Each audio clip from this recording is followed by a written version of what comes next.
me ask you something. Have you ever walked away from someone and left them wondering what went wrong?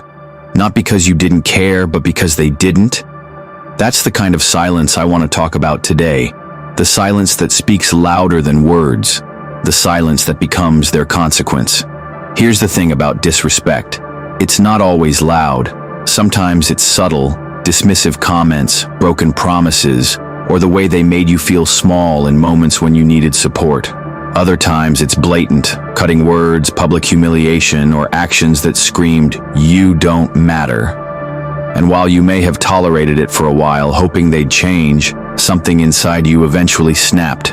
Not out of anger, but out of self-respect. You see, they never thought their disrespect would cost them your presence.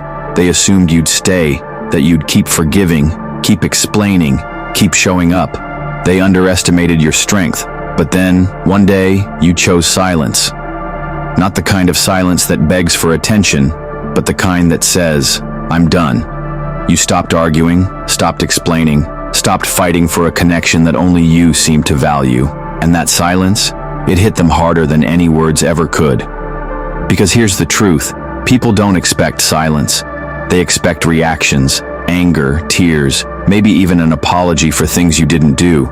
But when you give them nothing, when you simply walk away, it forces them to sit with their actions. It leaves them alone with the echoes of their own disrespect, with no one else to blame. Think about it like this. Your silence is a mirror.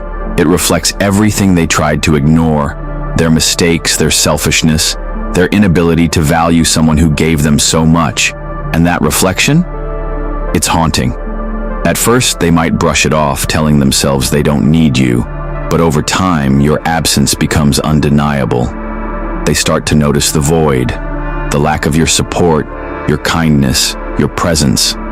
They realize too late that the person they disrespected was the same person who stood by them when no one else did. But here's the best part. Your silence isn't just their consequence. It's your liberation. By choosing silence, you're choosing peace. You're choosing to protect your energy, to focus on your growth, and to surround yourself with people who truly value you. You're no longer wasting time trying to prove your worth to someone who never saw it. And that's where the transformation happens. When you let go of the need to explain or justify, you create space for healing. You start to rebuild your confidence, your happiness, and your life on your terms. So, to anyone who's been disrespected and feels the urge to fight back, remember this. Sometimes the most powerful thing you can do is say nothing at all. Let your silence be your closure. Let it be the statement that says, "I know my worth, and I won't settle for less." Because here's the truth, they never knew disrespecting you would cost them your forever silence. They never imagined that their actions would push away someone so valuable, someone they'll miss more than they ever thought possible. But now, they know. And while they're left with regret, you're moving forward with strength, clarity, and a newfound sense of self. So let your silence be their lesson and your freedom. Walk away with your head held high, knowing that you deserve better. And as you step into this new chapter, remember, your silence isn't just an absence. It's a declaration of your worth. Embrace it, own it, and never look back.